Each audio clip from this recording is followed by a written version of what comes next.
watching West Coast. This is Antoine Woods. Thanks for watching West Coast. Go Cowboys. This is Ray Williams. Thank you so much for hanging out with us at Dallas Cowboy Scout. Appreciate My you. man West Coast from this buck.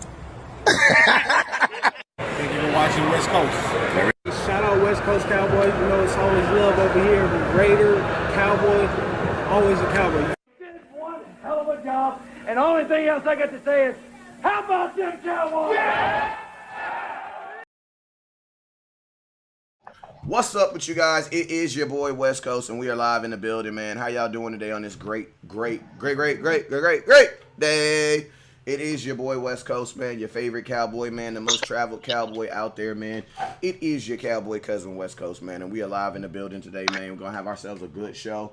It's Thursday, so we back on the regular routine. I won't be going to a game this week. I will be going to the next Cowboys home game versus the Green Bay Packers. But we about to have ourselves a good show on here. What's up with you, IG? IG, you'll only be able to hear me talking today, so I'll try to fill in the space as much as possible. I got my cowboy cousin, Boss Cowboy, on the line. He's talking, but I'm not able to integrate it so you guys can hear it yet. So you guys will only hear me as of right now. But it's all good. Y'all love my voice. I love y'all. I love to hear y'all hear me. You know what I'm talking about? So what's up? I got a gang of people over here on Facebook. What's up, Facebook? It feels good to get them notifications, huh? Like, it feels good. You know what I'm saying? You don't know what you're missing until you don't get that notification. You be like, wait. Wait. So you telling me this whole time? Yes, Facebook was hating. But don't trip, we back. We back. What up, you laid back kid? How you doing, Joe Tranchino over there? Brenda, how you doing? Well, I'm up here saying hi to everybody in the comment box. Let me say what's up to Mr. Boss Cowboy and his big old red hat. What's up with you, man? Boss, can you hear me? All right, I don't know if he can't hear me or if he dozed off for a minute. But yeah, man, I got Boss Cowboy in the house, man. We're going to be talking about a series of things today with the Dallas Cowboys.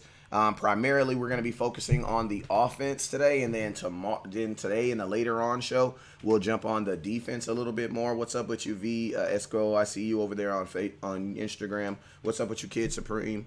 I see you on Instagram too. What's up with you? What's up with you, Scout? I see you, Miss Leah, Brenda, Nicole, Travis, Wendy, Carrie, Tony P. I see you over there.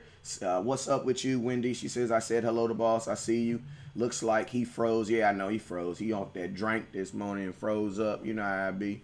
I got my cousin on the line. What's up with you, Fred, over there from Star Status? I see you, man. It's always a pleasure to see you on here. Heard you guys are about to turn up out there in New Orleans, man. You guys have yourselves a safe trip. But yo, man, just to start this show off, man, we're gonna be talking about the Saints offense, man. I'm gonna be honest with you guys. I don't do score predictions because whenever people do score predictions, they never explain to me. Like, they'll be like, I think the Cowboys are gonna score 27 points and the defense is gonna score 17. Then I'd be like, so how do you explain to me how the defense is gonna score 17 points? And then they don't know. You know what I'm saying? So like I stay away from score predictions. The only thing I know is that the Dallas Cowboys are gonna win by at least 1 point, but I don't think there's any benefit. You know what I'm saying? Typically, when people do score predictions, it's usually a guess. It's always some random person that gets the score prediction right, and then you have guys that really watch film and then they're like, I have no clue what the score is gonna be. But I do believe that the Dallas Cowboys are going to win by 1, and I think that's where our focus should be more on, like less on score predictions and more on what do you feel that these offense or this defense is going to be able to do to your team. You know what I'm saying? So, because I remember in that first game we played the Saints, everybody assumed that it was going to be a high-scoring game. Why? Because the Saints brought in an offense that was averaging about 37 points. I think at that point they were averaging about 37 points per game. And we were only averaging that was after Mark Cooper. So it was only averaging 21.2 points per game. You know what I'm saying? So everybody was looking at that and we was like, ugh, that they're going to score. We're going to have to score at least 30 points and they'll score 27. You know what I'm saying? I'd be like, where do you see them scoring 28 points, or where do you see that? So I try to focus more on like, what do I feel their offense is going to do? What do I feel their offense is capable of doing, so that you guys can have a realistic, because when the game starts, anything can happen. You know what I'm saying? For an example, right? if you did a score prediction on the Saints last game versus the Seattle Seahawks, would you have known that their team was going to score on all, that their offense was going to score a touchdown, their defense was going to score a touchdown, and their special teams was going to score a touchdown? Last week against the Seattle Seahawks, the New Orleans Saints did something that they had not done in 11 years, and that was score a touchdown on all three phases. Now, that was something that was very, very explosive, and it was definitely helped by a youngster, man, a youngster that we're going to talk about here in a little bit. And now that's actually a part of our Saints offense. But the first thing I want to kind of start off is talking about Teddy Bridgewater, man. Teddy Bridgewater, former first-round pick from Minnesota, came out of, is it St. Louis? No, is it Louisville? Louisville, I think it was the college he came out of. I forget. You know what I'm saying? He's been in the league a long enough time where it probably don't even matter. But, really good kid, got injured at one major. He had 2 injuries in Minnesota. One was a major. And because of that, they moved on. He got picked up by the New Orleans and has been here ever since. Drew Brees went down, and he is now considered their starting quarterback and their go-to guy. Now, they did have the other guy. I forgot his name, Tatum or Tristan or something like that. I forget his name, but they more or less just use him as like they're kind of like whenever the white guy goes in number 7, and I'm not trying to be racial, I'm just pointing out the color of the guy's skin. Typically when he's going in, they're not really even letting him throw the ball. It's more or less like whenever he getting the ball, he's almost running it, or it's like a quarterback with a wildcat variation, basically meaning there is more chance and he's more susceptible to him actually running the ball than him throwing the ball. So yeah, what's up with you, Oats official team? I see you over there on Instagram. But yeah, man, it's time to clock in. And like I was saying, Teddy B is their starting quarterback and will be their starting quarterback until Breeze comes back. That's what I believe. So let's just kind of talk about Teddy B, man. Teddy Bridge, you know what I'm saying? All right, so Teddy B, last week.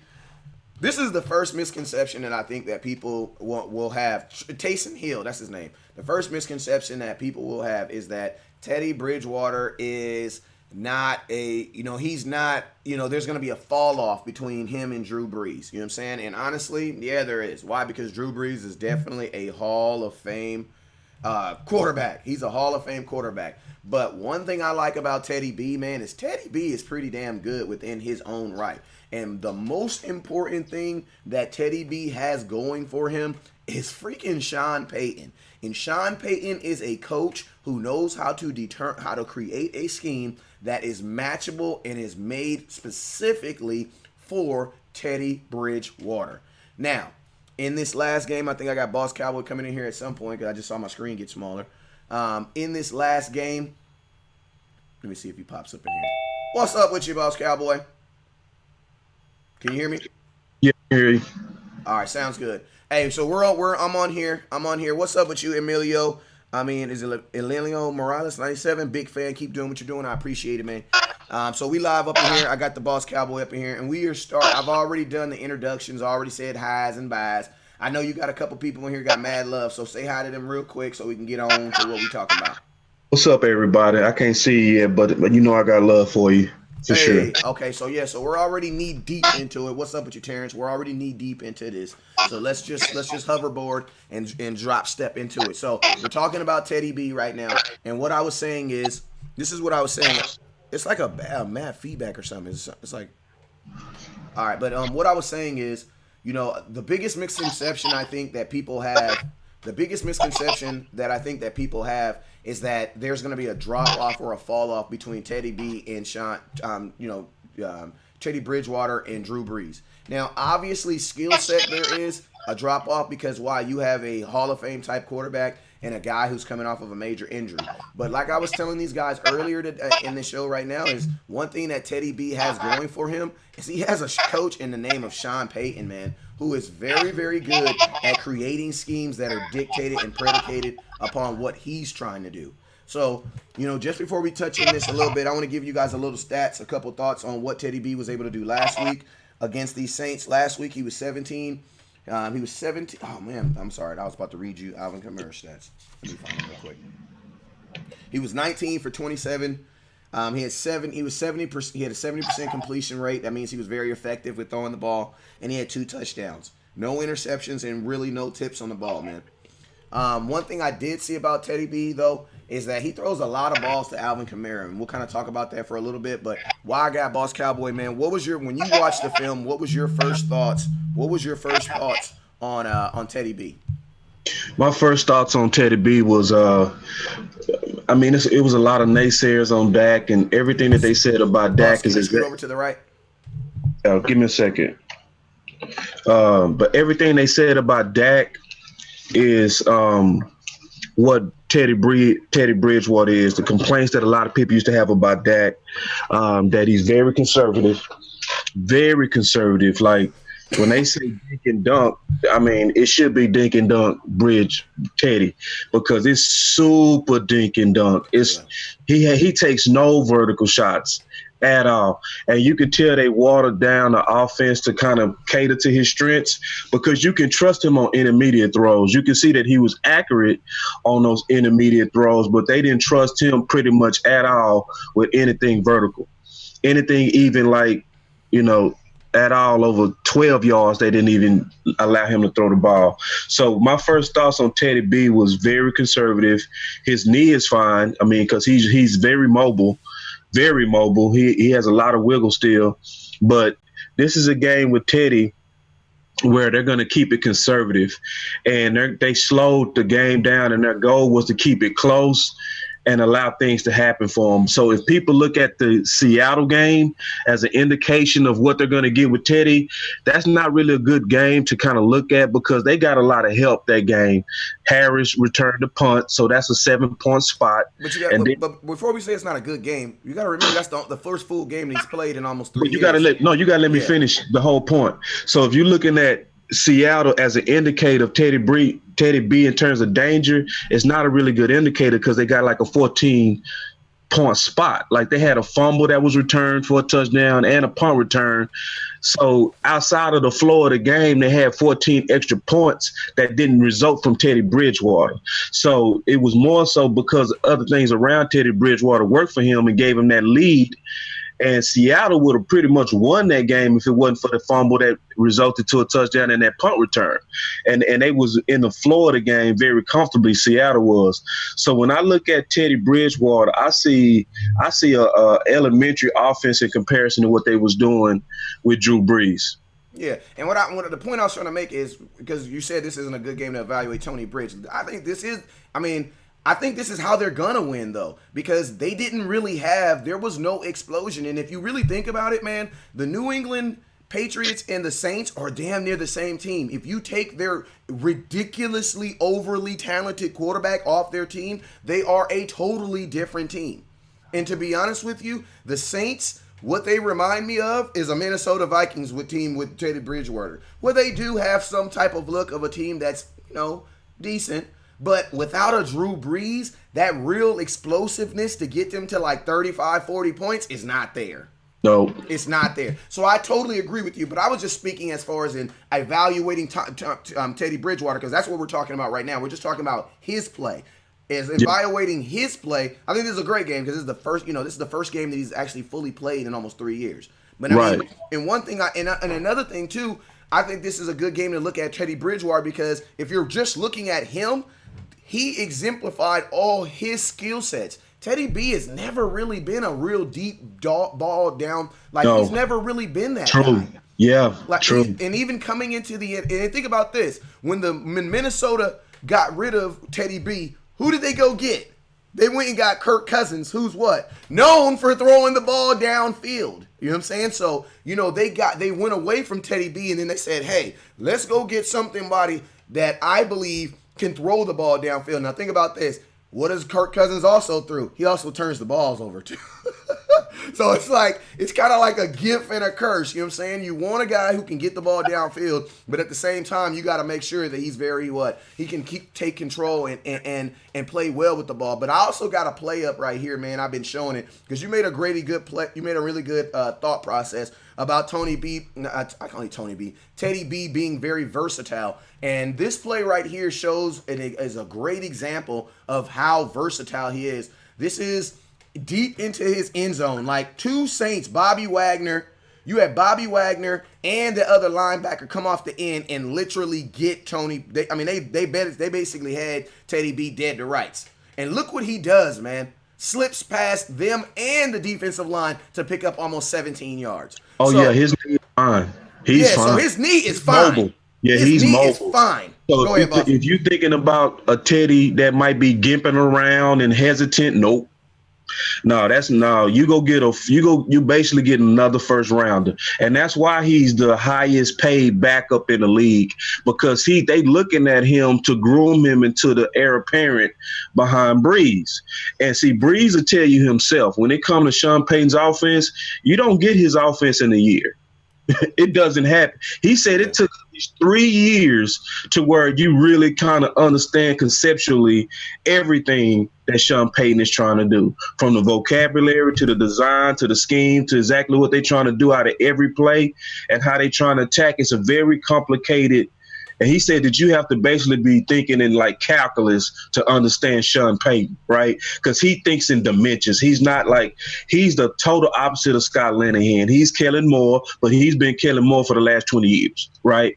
So when you're looking at even Breeze say it took me a long time and I'm still digesting his offense. You know what I mean? Mm-hmm.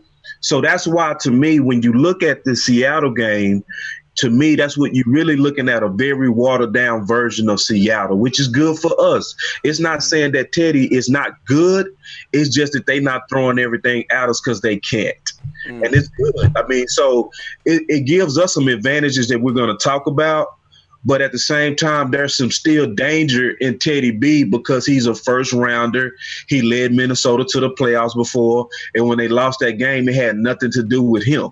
Right. Exactly. So he was up and coming. So he's dangerous. So, I mean, with the absence of Breeze, you're not going to get the full-fledged offense from the Saints. But this is not a game at all to take for granted, and I don't think we are, because they have a capable guy back there that can at least complete the ball on good, solid completions. And you got to say it like this, too. You're also going into a situation where there's a huge unknown. This is one of the first times this is a quarterback in a system that we haven't played. So think about this. That film that we played on them last year is not even usable. You know what I'm saying? Yeah. It's like it's not even usable. And to be honest with you, if anybody out there is dumb enough to think that the Saints are going to come in here, or they're going to allow us to come in here and try to play us the exact same way, then you have really no true understanding of who Sean Payton is. Because I think more of our confidence is not necessarily on Drew Brees, is on Teddy B. I think a lot of our confidence is more on the fact of who is going to be calling those plays. And to be honest with you, that just really goes to show you how much respect we have for play callers and for guys that are out here putting the scheme and putting these games together. I mean, because, within Teddy B's own right, Sean Payton had him looking good for what he was supposed to do. Like, I wasn't expecting Teddy B to go out there and throw for no 380 yards. So when I saw 177, I was like, yeah, that's about right. That's about right. That's about where he should be. You know what I'm saying? 2 touchdowns, very, very, very completion percentage 70%. You know what I'm saying? That sounds, because guess what? Because he's not Drew Brees. He's not going to throw the ball 35, 40 times. That's not him. And not now. Not now. At least not now. You know what I'm saying? They're going to have to work him up to that. Exactly. But one thing that shows you how smart Sean Payton is the fact that he's able to win and put together a pretty damn good scheme, knowing that. Yeah, he dumbed it down. He did like the thing that I used to hate about Scott Linehan is he used to try to run the same offense with different personnel, right? Mm-hmm. So when you lose somebody, like we used to always joke about Jordan Lewis running the jet sweeps and Switzer running the jet sweeps. He was using different personnel to run his offense that didn't fit, right? Mm-hmm. Versus Sean doesn't do that. Sean is basically like, we're going to grind these games out now. We're going to slow these games down and not try to put too much weight on our quarterback. So it's the genius in Sean Payton is his common sense, So he's somebody that's very dangerous, and it's like we have to know how to counter him and put him in a position to actually make New Orleans go to a scheme that they're not comfortable doing yet. And we'll get to that. Mm-hmm. All right, let's talk about some of these comments. My boy John said he's the highest paid second string QB. Because remember, Teddy B actually had an opportunity to go play in Miami, where I believe he probably would be the starting quarterback right now. You know what I'm saying? But he turned that opportunity down to stay in New Orleans and learn from Sean Payton. So Seattle had on the wrong cleats, players falling down. Yeah, I saw that too. I didn't really see that a lot from the defense, but I saw that a lot from the running it was particularly the running backs. They changed the running backs. Yeah, they actually changed his shoes around halftime. Yeah, he was slipping a lot. Yeah, but it was raining out there too. Yeah, it was very rainy, and that also could be why they was dinking and dunking too. So we could be kind of getting a false read from the film, which happens, right? Because weather can determine play calling too. And then you got Teddy out there with gloves, right? So it's like we want to slow this game down and maybe be dink and dunk and safe because it was wet. People do that as well. Now, obviously, Seattle is going to throw it and air it out regardless because, they just – that's what they do. But, we could be getting a false read to where we thinking that they're not going to air it out with Teddy and they come out, they might be vertical kings on us, But as far as what they showed on film, very conservative, very safe throws. Yeah, and if they want to go vertical kings, I'm not tripping on that because that's not really Teddy's game. If you go look at his game, that was never his game. Like Teddy B has always been a guy who was very efficient, but he wasn't efficient because he was throwing a whole lot of passes. He was efficient because he really wasn't throwing a whole lot of passes. You know what I'm saying? Right. So, that would be playing our strengths. That would definitely be playing. I 100% agree with you. That would definitely be playing in our strengths. All right, so let's go on to our next thing that we're going to talk about here today. And remember today, this show is all going to be based around the offense today. So, we're giving you guys some different offensive keys and things that we want to look at. But that was just our little talk real quick on Mr. Teddy Bridgewater and what we think that he's going to bring to this Saints offense on Sunday. The next thing we're going to talk about is just the Saints offense in general, man. We want to start off with Teddy B, but let's just talk about the Saints offense in general, man. Give you guys a couple stats out here. I'll give you guys a couple stats, Boss Cowboy. You let me know what they mean to you, and then I'll let them know what they mean to me also. All right, so first thing, they only had 9 first down by passes, 4 first downs by rushing, or a total of 13 total first downs. Now, the Seahawks, they had 18 first downs, right? Now, third down completions. Third down, they were 3 and 11. 3 for 11 on third down.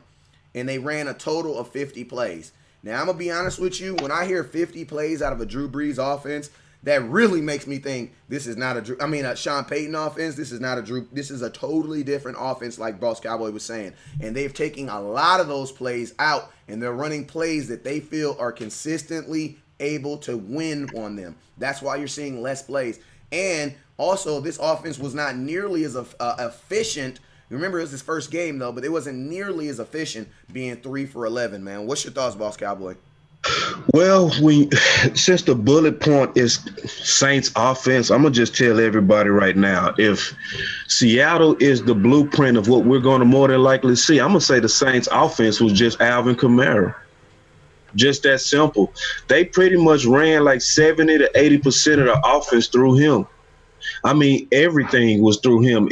I was basically, scouting them and looking at them through series. It was certain series that was all Kamara. Like run, pass, using them on slant routes, using them as a leak out. So even when you look at some of those passes that you have as general passes, most of them was still to Alvin Kamara.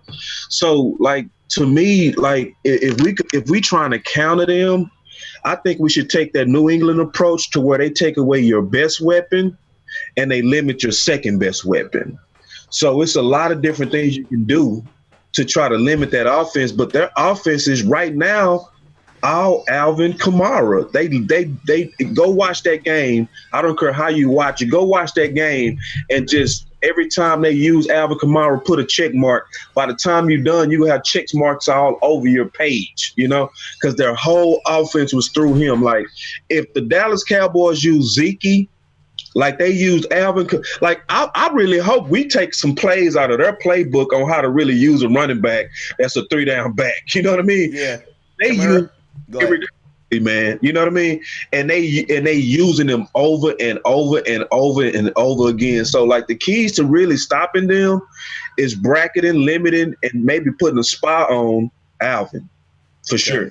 So Alvin Kamara had 16 total catches. He had 16 total rushes for 69 yards. He had 9 catches for 92 yards, and he had 25 total catches on the offense. So think about this: they had 50 total plays that they ran in the entire game offensively. 25 of them, Kamara touched the ball. Now, this is the one thing that I will say, and that we need to be prepared for, because I don't want people to misunderstand the genius of Sean Payton. Sean Payton knows that the Dallas Cowboys beat them last year by bracketing Alvin Kamara and stopping him. That's how we beat them in Dallas. Now, I believe that the New Orleans Saints were probably under the impression that they were going to probably have to play the Dallas Cowboys again last year. Why? Because everybody thought we was going to beat them Rams.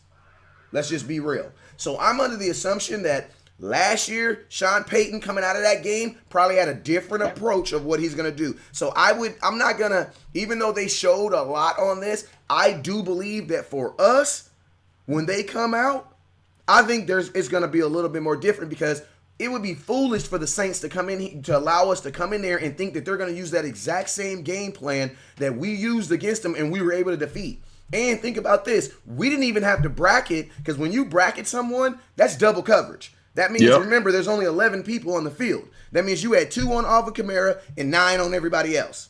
Yep. We didn't even do that. You know what we did? We put one person on him. Jordan Lewis.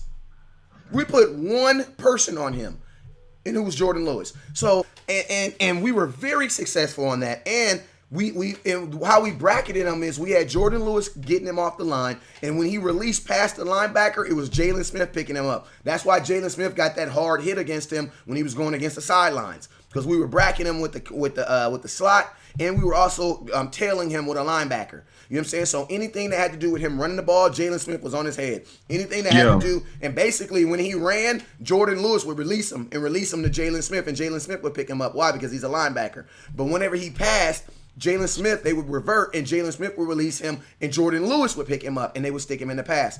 That's 100% Chris Richard thinking, because that's a defensive mind. That's a pass off. You know what I'm saying? That's something you see with safeties and cornerbacks. You know what I'm saying? As a wide receiver pushes up the field, the cornerback releases him, gives him to the safety. You know what I'm saying? That's basically what they were doing against Kamara. Now, I am under the assumption that Sean Payton is smart enough to watch film and say, hey, that's how they killed us last year. And think about this. When we beat the Saints like that, another team came right behind them and did the exact same thing. If you guys remember, after the Saints played, they were averaging 37 points coming in to play the Dallas Cowboys. They only scored 19, and after that, they didn't score 36 points again to about 2.5 more games. So we want to know why? Because the Dallas Cowboys put some successful tape out there on how to stop these boys. Right, and a couple of things too with because see, like what you're saying is basically they're going to attack us different. They're not going to come out and say we're going to beat you to Kamara through Alvin, when we clearly showed that we have an answer for that. To me, that puts a big old bullseye on Anthony Brown for a lot of reasons. Because this game coming up, this game is going to clearly be about tackling. This is going to be about sound tackling, and more so boring football is going to win this game. Yep. This is not going to be about exoticness and beauty. This is going to be about fundamentals and discipline. So the person that's been the biggest liability these last 3 games on just tackling, is Anthony Brown, because he's missed the most. He's missed 5 tackles. I put that out on film. I showed it very clear. So if Alvin Kamara, if you saw him and watched him closely, you saw that it was a lot of yards after contact from him. So you have to have your best tacklers on the field, period. That's number one. Number two, you'll also see, if you're watching the film closely, that Teddy Bridgewater has a low-key favorite. His low-key favorite is Jen. It's not Thompson. You know, it's Jen. And where does Jim play? In the slot. That's like a safe. It's more. Can we call it a safety blanket? Because the because targets, every quarterback, because every quarterback has one. Yeah, the like, targets say that Kamara is his favorite, but I'm just you're saying. I'm saying outside of Kamara, he's his Jason Witten, like Dak. Yeah, I should have said outside of Kamara, like in terms of a receiving threat. So if you look at a receiving threat, the one that he goes to the most as his security blanket is Jen. That also highlights who? Anthony Brown. Your slot wide receiver. Yeah, so it's like it's a lot of pressure that's going to depend on our weakest player on defense right now. I hope he steps up. But and like go watch the film real close and you'll see it, because like you can easily see Foles, his favorite target was who? His favorite in Philly was Zach Ertz. No, Foles. Nick Foles? Yeah. In Philly. I haven't seen him play in Jacksonville. So I'm just saying. No. Foles' favorite targets was Jeffries. You got it mixed, because I know you know that because we talked about it before. Well, I don't know about his favorite, but I'm just saying I'm just going off of targets. And Ertz had a game with 19 targets, and he had a game. But that was with Wentz. That was with Wentz. So Wentz's favorite target is Ertz. I'm certain on that. Okay, I take your word for it. Go ahead. Yeah, because Foles' favorite target is Jeffrey, and I was making that point to say every quarterback sometimes feel more comfortable with certain weapons, and you can see that Teddy feels comfortable with Jen. So there's a whole lot of highlight right now. There's a big old highlight on our defense on Anthony Brown. It's real big. So in terms of being able to come up and make the tackles, and if they're going to audible out or attack us differently, that's where they're going to target. Yeah. And to Anthony Brown's defense, man, Anthony Brown played pretty good last week, man. So I mean, I think we need to give him a little, you know what I'm saying? I know you put the video out, but he played pretty good last week. You know what I'm saying? So I don't know, maybe he watched the film. I definitely believe that they watch our film, and they are good to me, because I literally, Donovan Lumba literally walked up to me and was like, "Yo, bro, good looking on that video you did on Instagram." Like straight up. Like we was in the club, Boss Cowboy was with me, like he straight up told me like, "Good looking on that, bro." So we know they watched that film. And I think Anthony Brown was better, but he was so much the biggest liability. It was almost like just a decent game versus a good game. Like I liked his tackle where he scooped up he scooped up the little bitty receiver and he slammed him. That was good. I like that. But he did drop an interception, and he did run into the kicker. So it's like almost with Anthony Brown, I don't celebrate too much on him now at all, because as soon as you get hype, he almost always does something to kind of take away the credit you just gave him. This is the defense I'm going to give to him. Nothing that you just said right now had anything to do with him covering, and that's why I'm okay with that, because I can easily take him off special teams and have someone else do that. That's as long as I'm not talking about his coverage, because that's what the biggest issue is. If he making a mistake on for special team, take him out. You know what I'm saying? Put somebody else in. Put Noah Brown. He can't even play, but put somebody else in. If he's making mistakes on coverage, that's where I have a problem at, because that's where the liability is. On special team, I mean, Randy Gregory even ran into the kicker. You know, you're trying to stop him, but I just feel that if you're looking at his coverage, like from his coverage and being in front, and you got to see it like this. This is another misconception that I think that Anthony Brown falls into, that also Jeff Heath falls into. Anthony Brown was a 6th-round pick, and I'm not trying to take anything from him, but it's like sometimes we just got to understand where people have plateaued. Like Jeff Heath has plateaued. He is never going to be as good as Xavier Woods, no matter how long he plays in the NFL, because he is not that type of player. Anthony Brown will never be as good as Cheeto. He'll never be as good as Byron Jones, Jordan Lewis, or he'll never be as good as those guys. I think Anthony Brown, when we drafted him in the 6th round, we drafted him because he had the 2nd fastest 40 in all the draft. You know what I'm saying? And he was really, really fast and really good on his agilities. And that's why he was graded in the 6th round. I think that's where the Cowboys took him. You know what I'm saying? So I think, I look at where my expectations of somewhere is when Anthony Brown is viewed at his best, what will he be? And I don't think it's going to be anything close to an All-Pro or anyone that's worth, getting big-time money. So it's like my biggest thing with Anthony Brown is, on his coverage ability, the things that we've seen on film that he does not do well. Has he improved? You know You know what I'm saying? And like a lot of people say, Jeff Heath needs to go. Well, think about this. Jeff Heath also led your team in 2.5 years in interceptions. So it's like, you want Jeff Heath to go, but who you going to put back there to get the ball back? You know what I'm saying? So that's why I think sometimes we just need to simmer our expectations of players and understand that you're probably getting the best that you're ever going to get out of Anthony Brown. You know what I'm saying? So use him sparingly, and hopefully we have a smart enough coach to not put us in a situation that's weird. What I don't like about what you were saying about Anthony Brown is this. Ted Ginn, I saw them using Ted Ginn damn near as a tight end. Like, he was coming up. Now, obviously, he wasn't lining up on the line like a tight end, but what Boss is saying is they don't throw the ball deep, and Ted Ginn is really, really fast. So think about this, Anthony Brown. You're going to have to stay in front of him because guess what? Ted Ginn is all about what? If you look at Ted Ginn, his biggest plays is what? After he catches the ball. After he catches the ball and that young man turns into Usain Bolt. You know what I'm saying? So I think if Anthony Brown can keep this guy in front of him, I think with his speed and some help, just rallying to the ball. But I'm going to be honest with you, boss. This Saints defense, this Saints offense with Alvin Kamara, I wrote this down right here on my list. Man, it's going to have to be 5 hats on the ball football. Like, you need to make sure that we are not just individually solo tackling, that we are doing a ridiculously good job of team tackling. Because Alvin Kamara and Ted Ginn are guys that they keep their feet moving, man. They keep their feet moving. Now, just to kind of go off onto another thing that I kind of saw in this game is there's 2 plays that the Saints run consistently, and they do it all the time. They just do it different variations. One is the screenplay. I saw the New Orleans Saints run the screenplay 3 different ways. I saw them run it off the left side with a tight end. I saw him run, a running back screen. I saw him running a wide receiver screen where he just literally stepped back and the tight end, the tackle pulled out right in front of him. And I even saw something that I would love for my defense to do, a play action screenplay. And I was like, wow, that's fire. You know how fast you got to be moving to play action screen.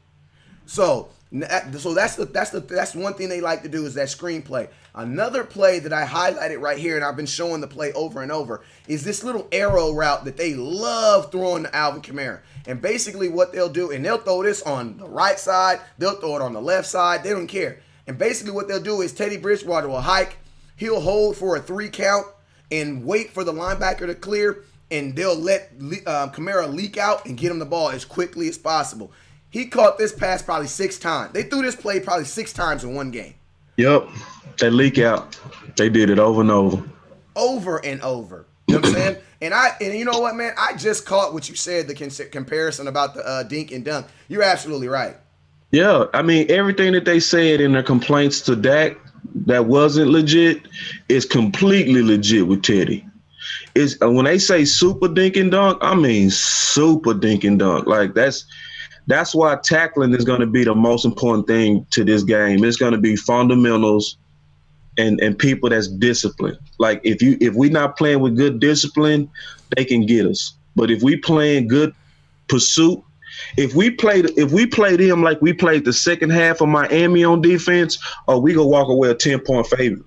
Exactly, because it's funny because me and Boss Cowboy both said this, and we both said it kind of like in our own ways. We were just talking about it, and I was like, yo, if the Cowboys do what they supposed to, these boys can get blew out like everybody else. Yep, like everybody, like everybody else, because you can't watch the film and just be scared, right? This is not a 30-point offense without Drew Brees. No, it's not. At all. It's not. And just being honest, it's not like, when you see the name New Orleans and you're going to New Orleans, everybody kind of perks up like, oh, okay, NFC Championship guys, we better be on our toes. You won't see that. You can't watch film and be like, oh, wow, they're scary. You more so gonna be like, they run the same. You know what I've noticed, Boss Cowboy? And I know we agree. You know what I noticed this, and I gotta give Scott Linehan a little love, man. You know what I've noticed from watching film? That most teams, I would say 30 out of the 32 teams run the same plays, bro. Yeah. And you know what? It's funny you said that, because you know what I was thinking about? They run the same plays, bro. I was thinking exactly what you was thinking. I'm going to say it a little bit different. Go ahead. And I'm not giving Scott no love, but I gotta give him a bone. But at the same time, you do gotta give Scott a bone because there is a degree of genius in slowing the game down. Yeah. There's a degree of genius when you know you're going against an explosive offense. Like now, it's switched. Dallas offense is now explosive. Yeah. So sometimes your best chance of winning is clock control and boring football. Yeah.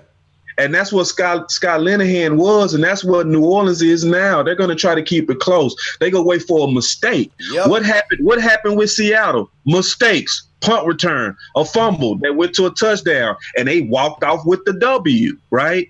It's the exact same thing. It's like, it's a genius when you can say, we don't have the athletes like Dallas. But what we go do is we go try to keep it close, and just the most disciplined team is going to win. There's a degree of genius in that, and we can't forget that as ugly as Scott Linehan's system was, we did win 7 out of 8 games, the last 8 when we had the right people out there. Exactly. So it's like, and sometimes I want us to reserve that. Like if we going against Kansas City and we know they're explosive, that might be the team we go back to. Hey, can I say something too real quick? Yeah. I love Tony P. But when are we gonna get one of these kids that's like 5'10" out of some college I ain't never heard of? That's just like ridiculously, redundantly fast. Like I love Tony P. But we have never had a weapon like these guys, like this guy. This guy, Harris, bro. Like, yeah, Harris is very explosive. Bro, he's out of, think of this. Out of Sumpton College. What is that? What school you go to? Oh, I got a Sumpton. Yeah. What? Yeah. If y'all don't know if you don't know who he is, look him up. Harris, the punt returner. Nasty, bro. He's scary. And so, like, you bringing up a point because I was going to talk about him and keys to victory. Like, seriously, we need to be looking at special teams very close this game, bro. Because, see, he's a guy that not only can take it back, he can give Teddy short fields. Mm-hmm. And what if they sneak around and think about this, they haven't even really snuck him on the offense yet. Yeah, I mean, you can do some stuff with him, man. He's a killer in open field. He's super electric, man. It's like you holding your breath. It's almost like the guy for Philly a long time ago. I forgot his name. He's still with them right now, but same thing where you had to hold your breath every time he touched the ball. I forgot his name. He real short, came out of Kansas. God, dog, I can't remember, but you know what I'm talking about. Anyway, yeah, that's who Harris is. So we have to also be very disciplined on special teams. That's something we cannot sleep on. You better have your best tacklers out there this game, for real. Because, see, he'll break one. And he'll switch field on you. Like, go watch the Seattle game and watch how many times he almost broke or broke. Yeah. Yeah, and I mean, this is one of those games where like honestly, like I am totally okay with not punting the ball to this guy. I agree. Woo, like I'm not one of those guys that's like, we're the Dallas Cowboys. We're going to just go down there and make that tackle. We're just going to go down there and I'm going to trust my guys to make that tackle. No. This is the type of game that could honestly be one. Because think about this. Think about this. This game, when this happens, is 0-0. Yeah. And if this doesn't happen in the Seattle wins. Seattle wins this game. Yes. You kind of gave the point away earlier, but this play and the fumble recovery that was that was challenged, that I didn't even think it was a fumble, but the dude picked it up and ran it back. But to beat this Seattle team, they had to do something they hadn't done in 10 years, and that was score on all 3 phases of the defense on their team. And I'm going to tell you, the dumb thing that Seattle kept doing is they kept punting the ball. And they kept running the ball. They kept giving him the ball. Like after this punt, they still punted him the ball again. Yeah, and they have Tyler Lockett on their team, so they know what these guys are capable of. Yeah. Harris is, and I wasn't going to say that because I didn't want to sound scared, but you took the words right. I'm just being honest. You took the words right out of my mouth. I wouldn't kick it to that guy, Would man. you punt the ball to a young Deshaun Jackson? No. And I ain't scared. And see, let me tell you, it's just smart business from this standpoint. This is the type of game that you win easy as long as it's clean. Thank you. Straight up. So don't give them no kind of even potential momentum plays. Especially at home. Because I'm going to tell you like this. A rocky kickoff crowd. return, thank you. A kickoff return at home is worth 14 points. Oh man, because it adds momentum, and then you have to get out of that momentum. So that means your defense has to go out there, get a turnover, get something. Kickoff returns in big games, especially at home, are hard to come back from. Hard to come back from. Yeah, man. Dallas Cowboys, like, I'm gonna be honest with you, like if you're looking at him, dude, why would you kick the ball? All it takes is one miss, and on this, Seattle covered this fairly well. I actually thought he was going to fair catch it, but he took it. Yeah, he's dangerous. He's very dangerous. All right, so we're going to go into our – hey, so we read some of these comments real quick. Cowboys X-Factor says, good morning. What's up with you, Charlene? I see you over there. Catherine says, damn. Boss Cowboy, have we ever had any – I just want to salivate for a minute, man. I just want to salivate, man, because, like, you know, can we just salivate for a minute? Because I think sometimes when people say, like, you know, weapons, you know, Tony P is a weapon. He is a weapon. But I just want to salivate for a minute, man. Like, when do the Cowboys just go get one of these Tyreek Hills? I'm just, like, bananas fast. Yeah, I might only be 140 pounds, but it doesn't matter because I'm going to run so fast that nobody can catch me. Why don't we ever, and they're cheap, boss. They're cheap.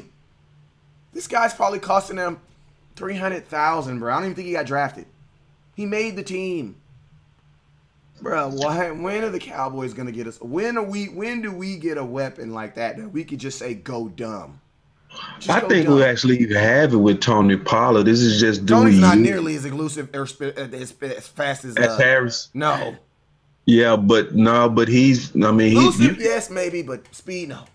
Yeah, and but see, you can see the speed on Pollard, man. Like, you can see that 4.3 speed, man. When he changed gears, you can see it, bro. Like, Tony Pollard will be running, and you'll think he's at full gear, then he'll just take off even more. You're like, God. Yeah, but I'm saying running back speed, man. I'm talking about pure speedster. You talking about that mix of agility with speed, like that Cohen type with this Harris type. They out there, but see, the problem is a lot of times you got to be a real smart shopper, and I don't think it really. I know Will could do it if you wanted to. Like, if we targeted that, we could get it, no doubt. We tried to. Think about this. We tried to with Ryan Switzer. We just gave up on it, and it worked too. I mean, Ryan Switzer was electric back there, and he was only 4 or 5 speed, but he was elite in his quickness. That's where he was really showing out in his 3-cone. That's where he really was elite, was quickness. In and out ability. We had that, but he didn't have the breakaway speed, but he was going to make people miss.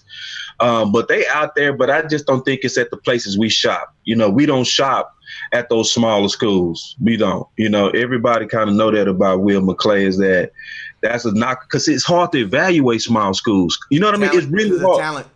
The talent, right? And then you only have kind of limited competition. So if you high on them, it'll be only high because you saw them in like a Senior Bowl where the competition was finally equal. But that's a short week to make a permanent 4-year kind of commitment to. You know what I mean? So teams that do that, they usually go do it around round 5, round 6, and then it's almost the luck of the draw. Then are they sitting there, those guys that you want? So I'm pretty sure if it was like the ideal guy sitting there, we would do it.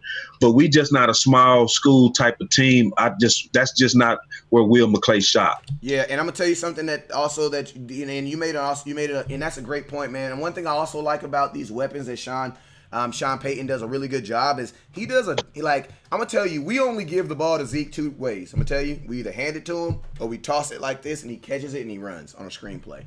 Bruh, I saw the Saints give the ball to Alvin Kamara probably 3 different ways. They pitched it to him, they handed it to him, they passed it to him, and they even gave him a direct snap. Alvin Kamara's out there doing direct snaps. Like literally jet sweeps. It's not a jet sweep though, but it's like a jet sweep and he turns right up into the guard's butt. Yeah. I really wish we would steal all the ways in which the Saints use their running backs, because I heard Romo say that they have 20 different types of screens. I believe it. and we all know that Zeke is his most dangerous in open field. Like his biggest plays have come off what? Screens. So if you get him in space with lead blockers with his 4-4, bruh. He gone. He gone. And he houses those. Like, and they use Kamara creatively, man. They are very creative. Like I saw them do a bootleg, dump it off to him. I saw them do that play action screen. That play action screen was nasty. Fake a pass, that was then nasty. do a dump off to him, right? So they always trying to create space for him to get one-on-one. That's all they were doing the whole game. It was really like I didn't believe in a running back really being. I never believed in that. Like when they say this is Zeke team, I always spit on that like it's crazy, right? But no, I saw it. Like when you go watch how they use him, you say, damn, this is the running backs team. Like I never, you know what I mean? Like I've never watched a team so creative on how to use an athlete, bro. So it's like if we could just take half of those plays that they use for him and give them to Zeke, bro, we'll be even worse. Yeah, think about this too. Think about this. I'm gonna tell you how effective not effective. I'm gonna tell you how dominant they were. I wrote down an amazing thing that I saw. Did you know that they did not throw a pass that was not a screen or a shovel pass to the second half until two? No. Because we do exacts here, brother. Okay. Oh, hey, what they say? Oh, that's what they say. That's not yogurt. That's doo-doo, baby. Hey, you watch that Dave? If you watch that Dave Chappelle, you know what I'm talking about. Oh no, that's not yo. That's doo-doo, baby. Boss, they did not attempt a pass like that until 2 minutes and 2 seconds into the second half. Bruh. Yeah. See, you could tell we both broke them down, bro. Like we broke them down, like exactly what I saw too. So so we're not exaggerating when we say they're very creative on how to use Alvin Kamara. They're very they'll split him out and throw a slant to him. Yep. Like he a receiver. Like even though Pollard played both, we haven't used him like that yet, have we? Nope. Nope. No. And that's what I was saying. That's what I'm saying. That's what I was saying in the weaponizing. We still use Pollard like he's a very fast running back. Yeah, we don't use him like he's a weapon. Like he's a running back. Kamara they use him like he's a weapon. I'm gonna tell you, Latavius Murray is the running back. You know what I'm saying? He's there. Oh, I gotta get an ugly yard, or I gotta get He's there. That guy. Alvin Kamara is a running back / kick returner / he's a ///. I would actually say he's more of a slot back. Or remember them H-backs? They don't even have those no more, do they, boss? They run H-backs anymore. They don't even do that really in football no more, right? But he's like an H-back. You know what I'm saying? I remember my boy used to, when I played football in high school, we had a running back. That was my boy Bell. You know what I'm saying? Then we had my boy who cut my hair still to this day, Dante Jackson, most elusive person I ever met in my life. Undersized, too. And he was our H-back. And we just tried to do whatever we did to get that ball in his hands. And dude say, D.O., go do you. Yeah, man. All right, so that's talking. We talked about Alvin Kamara. We talked about a little about Tony Bridgewater. Let's talk a little bit about this. This offensive line, man. Because one thing about this Saints offensive line is one thing that helps a young quarterback is not getting sacked. And guess what, man? They did not give up any sacks at all. Teddy Bridgewater had all day to throw the ball against this Seattle defense, which was actually pretty. I was pretty surprised considering they were at home. But this offensive line has a future guy and a guy named Ramczyk, a guy we should have drafted, but I think we actually drafted Taco, I think. Yeah. I know, Taco, that was not your fault, but I'm just saying. Yeah, we passed on Kevin King and But hey, Taco, it's not your fault. We're not blaming you, Taco. But TJ, I think the greatest pass I know people always say, oh, but we could have had TJ Watt. Man, I don't give a damn about no goddamn TJ Watt. Ryan was the biggest one. Ryan Ramczyk, bro. That dude's about to be man. What Boss Cowboy, I remember you used to write. This was before Boss Cowboy was even Boss Cowboy. Well, he always been Boss Cowboy, but he was Marcus back in the day. You know what I'm saying? And this is actually one of the first conversations that we ever agreed on, because a lot of people don't know. When me and Boss first met each other, we didn't agree on a whole lot of stuff. But one thing we did agree on is that this boy Ramczyk was the Dallas Cowboys' greatest loss. We should have drafted this young man. Tell me something about this guy. Well, shoot, Ryan had a top 5 grade. Oh, wait, time out. What do you mean? An offensive line? No, in the whole draft. And he slipped. He just kept slipping. It was a draft to where most of the teams felt like they was pretty secure. Let him know what position he plays. He plays everything, really. I mean, like he's a very, very hybrid player. He can play your guards, he can play your tackles. He's elite at all of it. He's a dog. He's nasty. He's always been nasty, you know. Always. And like I was, that was the times where I was just starting to really get real super organized on my draft stuff. Mm-hmm. And I knew he was a top grade. And as the draft was going, I was like, why is he dropping? Yeah. Like, why is he dropping? I can go show proof that as soon as he was drafted to the Saints, I text my partner. I say, bro, y'all got a steal of the draft. Mm-hmm. And I got it. I said, y'all got the steal of the draft. Exactly what I said on him, bro. Like, I keep receipts. I can go pull it in a heartbeat. And that's exactly what he is. So, like, everybody, you're right. Everybody talking about, we could have had TJ. We could have had TJ. I don't about no TJ Watt. Just imagine our lives. Let's just use our imagination right now, right? Bro, he's gonna be an all-pro. So, like, yeah, listen. No, just check this out. I just want to put this in people's head that this what could have been.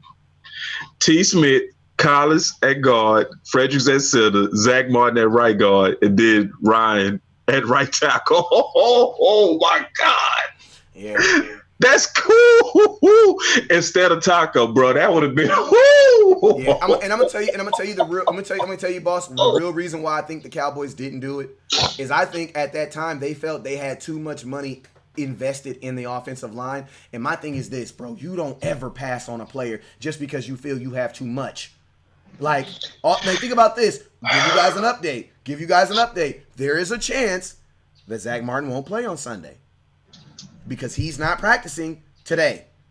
And if he don't practice tomorrow, there's a good chance he does not play. So wouldn't you have liked to have that versatility?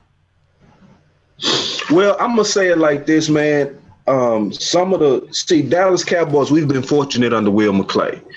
And, we've tried to walk that tightrope to where we say, the Dallas Cowboys, we're different. We draft the best player available. That ain't true. According to need, right? We try to get slick with it, right? And really, did we need a third round guard this year? Did we really need one? Did we really need? Yeah, according to them, they did, because they felt like they needed that insurance more than likely against Fredericks, and then they felt like they needed a 3-tech.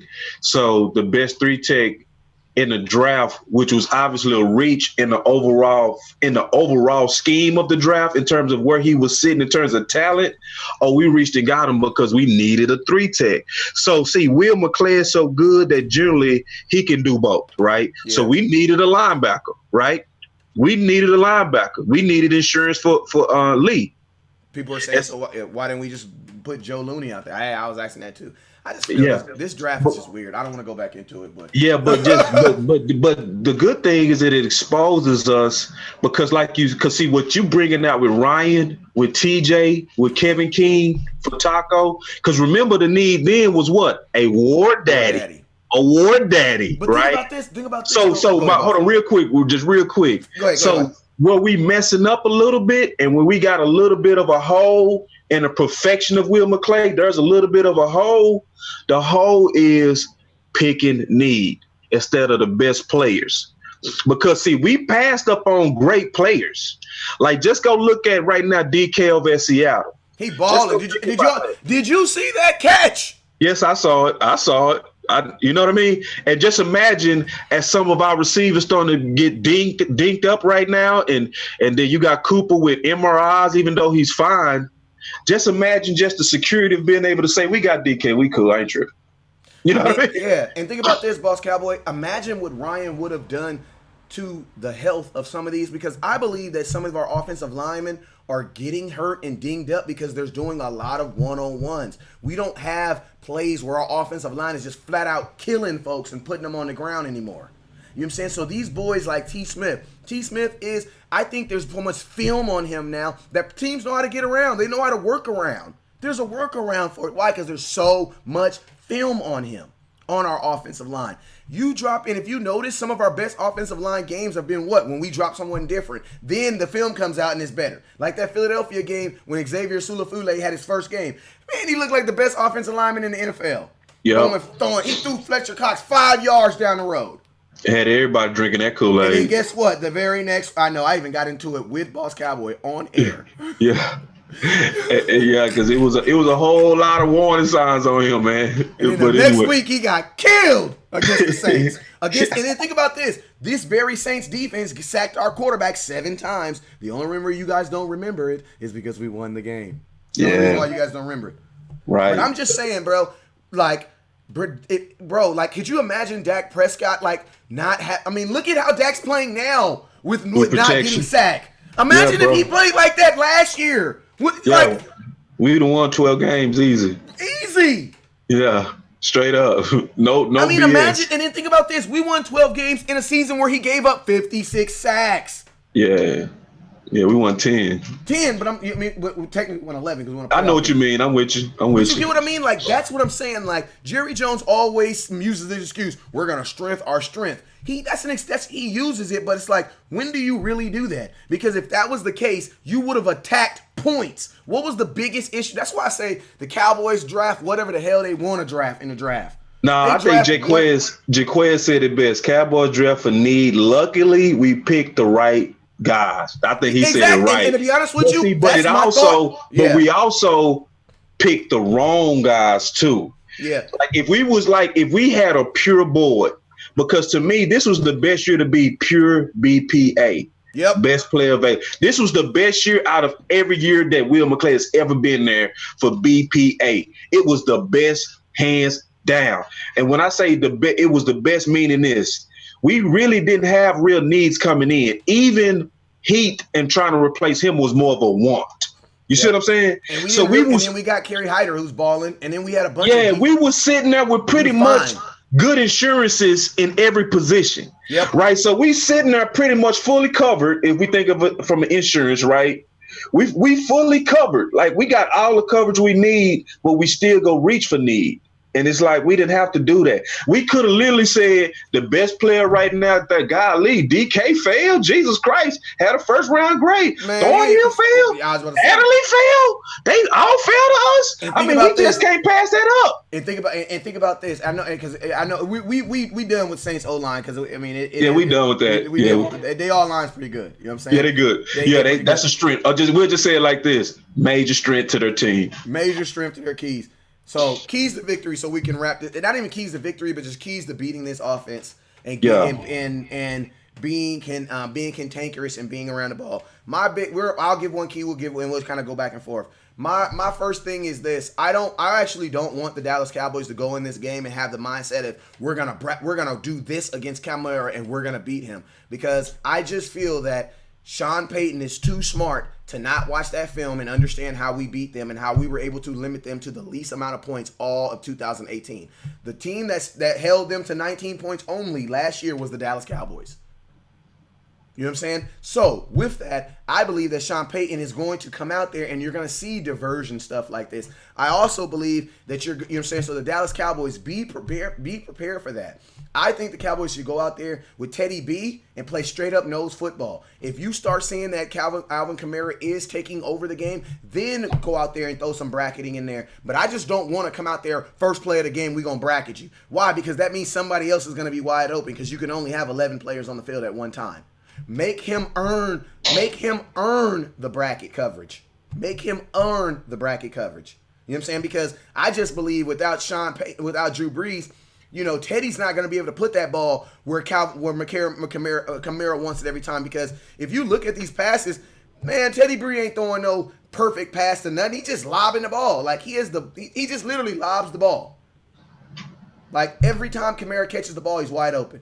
You know what I'm saying? Or he's behind the line and he's looking for someone to block. So that's why I'm saying Dallas Cowboys, if you can tackle well, get your hands around this guy, we might not even have to bracket him. Okay, so my keys is actually go disagree with that. I say actually come out targeting and limiting Kamara out the gate. I think they show too much of it for them to just kind of do a total switch on that for a whole game. I don't think they can do it because it was so much usage of him That's like going to a whole totally different scheme, which would be smart, but I don't see them really being able to make that transition in a week. So I still say, because that's the New England approach, and I like the approach, but except I'm going to add a little bit to it. It's not just about bracketing and limiting Kamara or having a spy on him constantly. It's also about taking away the second best option. Exactly, So, because if you spy, yeah, I'm with you. That's why I was adding to that. Yeah, that's why I was adding to that. It's not just taking away Kamara. Exactly. It's also limiting the second best option. This is the game to where I would call Jones into his big boy shoes and say, it's your job to follow the best receiver to the bathroom, period. Like, he can't go to the bathroom without you going with him, just period. So Michael Thomas, so I would limit Michael Thomas, and then I will put as the third best threat, my best person on the third best threat, which would be Jen. But I would have Lewis take that on. Yeah. I got people saying, you guys got to remember, when you say double team someone, you have to remember that someone else is going to be open or they're going to be in coverage. So I got people saying we should double Kamara and Michael Thomas. I'm like, how? You don't have enough players on the field. At some point, you're going to have to play some straight-up head football. And the thing about it is, it's like, if you think about this, we have the linebackers to play these guys. Yeah, and Jones did good last time when we went head up with Michael. Yeah, so that's Michael Thomas head up. I mean, because, see, you got to know who Michael Thomas is. See, Michael Thomas is more of a possession receiver. Yep. So that's why he fit more with Drew Brees, who's more of a touch passer and a perfect passer. So you don't have that anymore, right? So you don't have a quarterback. You don't have a quarterback that can put it in the perfect spots and that know you like the back of your hand. But we want to eliminate him as a weapon. Yeah. So to me, Jones fit that because we saw Jones do that last year. Can I ask you a question, boss? Yeah. And I want to know if you can track with me on this. Michael Thomas is like Dez Bryant when Dez played with Tony Romo. Exactly. Perfectly stated. And Michael Thomas right now is like Dez when Dez played with Dak Prescott. Right. It don't fit. He's good, but it's not a perfect fit. A perfect fit because Dak is not going to force the ball to one player. You got to remember, Michael Thomas caught 83% of Breeze's passes. That's why I was saying I'm not giving him $20 million. Remember, boss, when I said, hey, boss, if you caught 83% of Drew Brees' passes in the NFL at the weight that you are right now, I think you would at least have 900 yards. Right. And another thing that people got to factor in is why you want to use Jones to take away Michael Thomas is because it takes like years to develop that perfection timing that Dez had with Romo and what Breeze had with Michael Thomas. That's not something that you get even in one offseason. That take at least 3 offseason of really knowing exactly where to put the ball with possession receivers like them. Like Aikman and Irvin took a little while to get to where they was like, because Irvin was like obviously Mr. Third Down. You couldn't stop him. But that's because that's time with Aikman, years and years of knowing exactly how to throw the slant route, years and years of knowing that, yes, you can just throw it up to him because the best cheater ever in the game in terms of possession receiver was Michael Irvin. So my game plan to stop this offense would be to really, really, really go after Kamara with a lot of spies, brackets, try to limit him, have your best tacklers on the field. But also with that is now put your big boy shoes on, Jones. You finna follow Michael Thomas everywhere, and then we'll live and die with whatever Jen does. Y'all gonna have to beat us with Jen. Absolutely, man. So, hey, man, Boss Cowboy, man, I got to kiss my wife and get her up out of here, man. Let them know where they can find you at, man. Yeah, you can find me at Boss Cowboy Sports everywhere. Twitter's going to be backwards. It's going to be Cowboy_Boss. Hey, make sure you guys this weekend the Saints weekend, not the Saints, but the Cowboys, the Green Bay game. Me and my boy Boss Cowboy will be doing another event. We'll be doing another event out there. This time we're gonna have Niall Collins and Jalen Smith. So if you need tickets, please inbox me. I got you. Get you guys taken care of. But most importantly, man, you guys already know what it is. I'm your boy West Coast. Never look down because the stars are up. Peace. Thank you for watching West Coast. This is Antoine Woods. Thanks for watching West Coast. Go Cowboys. This is Ray Williams. Thank you so much for hanging out with us with Dallas Cowboys Scout. Appreciate My it. man West Coast from this buck. Thank you for watching West Coast. Shout out West Coast Cowboys. You know it's always love over here. Raider, Cowboy, always a Cowboy. You did one hell of a job, and the only thing else I got to say is, how about them Cowboys? Yeah!